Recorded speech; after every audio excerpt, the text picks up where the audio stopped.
Ahsanallahu ilaikum. Kalau memang kita harus menggunakan hak suara, Ustaz, diberikan kepada siapa hak suara ini, Ustaz? Nah, kalau harus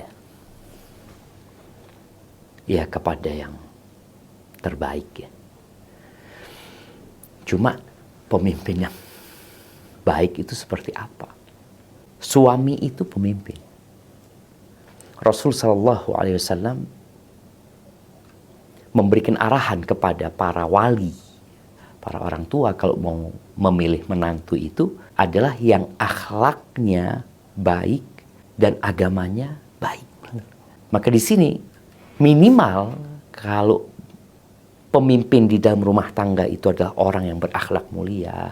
Akhlak mulia itu orang yang sabar, orang yang dermawan, ya, orang yang menghormati orang lain, ya, memuliakan orang tua. Kalau bicara agama ada minimal dia itu melaksanakan yang wajib, meninggalkan yang haram, ya. Itu minimal. Ini pemimpin di rumah yang rakyatnya cuma istri padahal. Harus seperti itu. Gimana kalau pemimpin itu adalah seorang bupati yang rakyatnya kayak Jember ini mungkin ada 2 juta lebih rakyatnya. Kira-kira kita mau milih yang kayak apa? Yang lebih dari itu. Jadi kalau bisa jangan yang minimal gitu loh. Apalagi yang akhlaknya buruk, agamanya nggak baik. Maka paling tidak itu menjadi kriteria yang harus dilihat. Akhlak dan agamanya. Itu suami. Tapi ada dalam Al-Quran Al-Azim Allah menjelaskan tentang putranya orang soleh di Madian ketika dia dibantu sama Nabi Musa. Kemudian Nabi Musa dipanggil ya ke rumahnya. Putrinya ini mengatakan kepada ayahnya, "Ya abati stajirhu, wahai ayahku, jadikan dia pekerja di tempatmu." Ini bukan pemimpin, pekerja aja. Lalu kenapa sang anak ini mengusulkan orang ini dipilih jadi pekerja, bukan pemimpin ya? Putrinya ini mengatakan, "Inna khaira man ista'jarta al-qawi al-amin."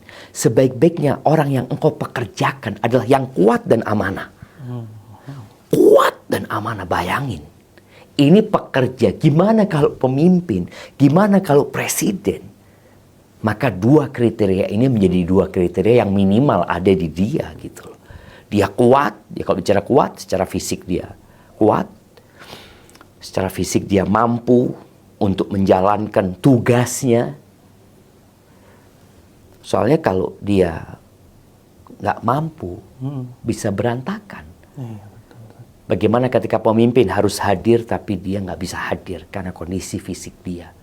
Jadi kuat secara fisik, kuat secara ilmu. Makanya ketika kaumnya ada kalangan Bani Israel minta raja kepada nabinya, Allah utus rajanya itu Tolut. Mereka mengatakan, gimana dia bisa jadi raja? Dia nggak pantas jadi raja. Kenapa nggak pantas? Dia nggak punya harta. Karena pikiran mereka yang kaya yang pantas jadi raja. Kata Nabi itu, iya dia memang nggak kaya, tapi Allah berikan kelebihan kepada dia. Apa? Bastatan fil ilmi wal jisim. Fisiknya bagus, ilmunya luas. Makanya di sini. Jadi kalau jadi pemimpin secara fisik dia memang orang yang sehat, orang yang kuat, dan dia punya ilmu. Karena menjalankan, tadi Anda bicara jadi suami aja kayak gitu, jadi pekerja aja kayak gitu. Gimana jadi pemimpin negara apalagi ya. Lalu yang kedua amanah. Iya. Amanah ini berat ya. Maka kita harus lihat track record biasanya. Oh iya. Kalau bicara lihat amanah. Dari mana putrinya orang soleh itu tahu Nabi Musa ini amanah? Ya dari track record, tadi udah ketemu gitu loh. Udah ketemu dan melihat bagaimana sikapnya. Ketika berjalan dia nggak mau berjalan di belakangnya perempuan. Nabi Musa yang jalan di depan. Karena ini putrinya orang ini harus dijaga ya. Jadi modelnya seperti itu. Jadi paling tidak buat teman-teman yang bingung, maka paling tidak ingat engkau akan ditanya sama Allah tentang hak suaramu kalau engkau harus memberikannya gitu. Tapi kalau engkau nggak kenal, aku nggak tahu saat ini, itu ya sudah.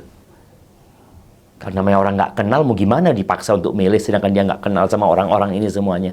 Tapi kalau engkau kenal, paling tidak kelak engkau akan ditanya sama Allah pada hari kiamat bahwa engkau sudah berhati